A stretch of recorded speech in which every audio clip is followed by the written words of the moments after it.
Over 1,000 documented inmate deaths. More than 583 reported ghost sightings. Welcome to Eastern State Penitentiary, America's most haunted prison.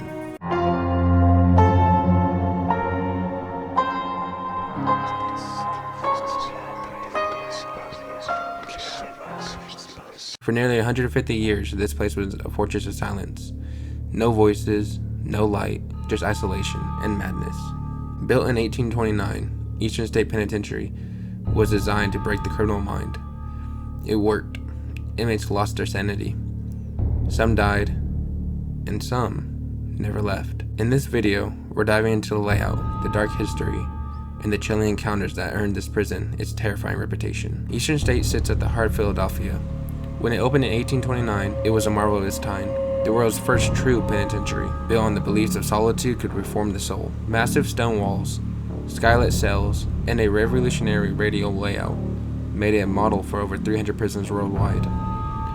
But beneath the innovation was a system designed to isolate inmates completely, mentally, physically, and spiritually. At its peak, it held over 1,700 inmates, including some of the country's most infamous criminals, and that structure would soon become its crucible of suffering. Eastern State was built like a wheel, cell blocks radiating from a central surveillance hub. From that center, guards could watch every corridor. It was all about control, visibility, and keeping silence. But some areas developed a reputation far darker than others. Cell Block 4, home to swirling shadows and one of the most famous paranormal encounters on record. Cell Block 12, filled with maniacal laughter and voices with no source. Cell Block 6, known for fast-moving, disappearing figures. Capone's cell, where the gangster claimed he was haunted by the ghost of a murdered victim. The guards' towers, inaccessible, yet often occupied by shadowy silhouettes. These aren't just ghost stories, they're specific locations tied to recurring phenomena. Eastern State wasn't just a prison, it was a psychological experiment.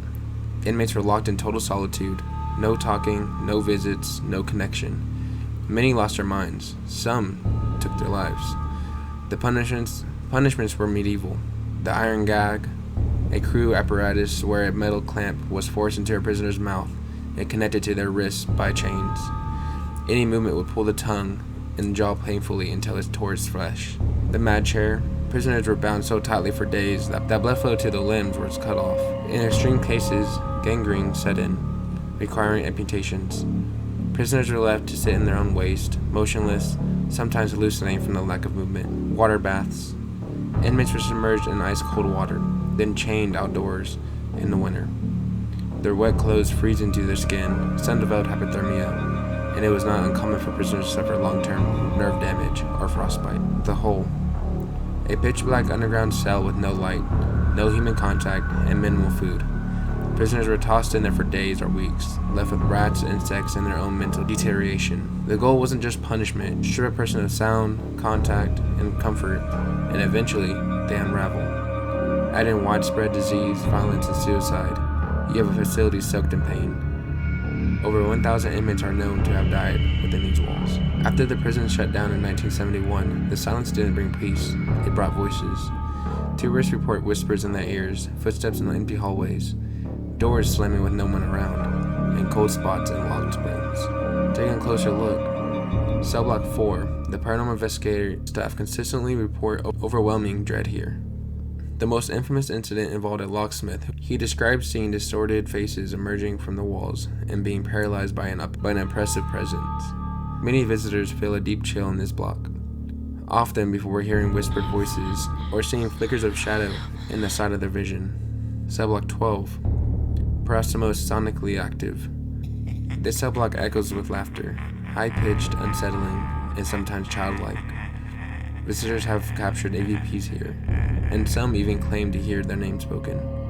The laughter often seemed to come from above, despite no walkways existing there. Investigators using spirit boxes often record responses in this block that directly reference visitors by name or emotion. Cell Block 6, frequently associated with fast-moving, dark shapes and shadowy figures. These entities are often seen darting between doorways or standing at the far ends of hallways, watching. One commonly reported vision is a tall figure with glowing eyes that vanishes when approached. Guests sometimes describe a disoriented dizziness when walking the corridor. as if being observed. Al Capone's cell. The cell itself is oddly luxurious, complete with ornate furniture and a radio, but that comfort didn't bring Capone's peace. He reportedly suffered nightly hallucinations of a ghost named Jimmy, likely James Clark, of the St. Valentine's Day massacre.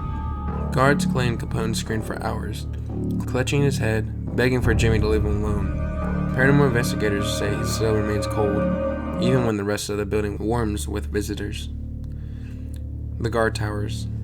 Though structurally inaccessible now, people still see dark silhouettes pacing behind the tower windows. No one can get up there anymore, yet dozens of photos show outlines in the glass. Watching the prison yard below, some visitors feel a sudden spike of pressure in their chests while walking underneath them, as if being watched from above. The deeper you go, the more alive the prison feels. Today, Eastern State is a museum by day and supernatural hotspot by night. Ghost hunters, tourists, and skeptics walk in curious, and many leave disturbed. EVP recordings capture whispers and growls. Visitors feel hands on their back. Some hear their names called in empty hallways. Shows like Ghost Adventures, Ghost Hunters, and BuzzFeed Unsolved have all investigated here. In 2007, Most Haunted Live broadcasted a 7-hour session, and the team reported physical contact and chilling psychic impressions. Even regular guests have stories. One woman claimed a child's hand gripped hers in an empty hallway. A ghost hunter saw a figure facing, only to find a block completely empty. Whatever remains in Eastern State doesn't rest. Eastern State Penitentiary isn't just a ruin. It's a living archive of fear, pain, and the unknown. Some say ghosts are echoes of trauma, and if that's true, then this place is still screaming. Whether you believe in spirits or not, you can't deny the way of this place. It gets under your skin, and some say it follows you home. This has been Great Thoughts. If you're drawn to the haunted, the unexplained, and the forgotten corners of history, be sure to hit the subscribe button and leave a like. And I'll see you in the next deep dive.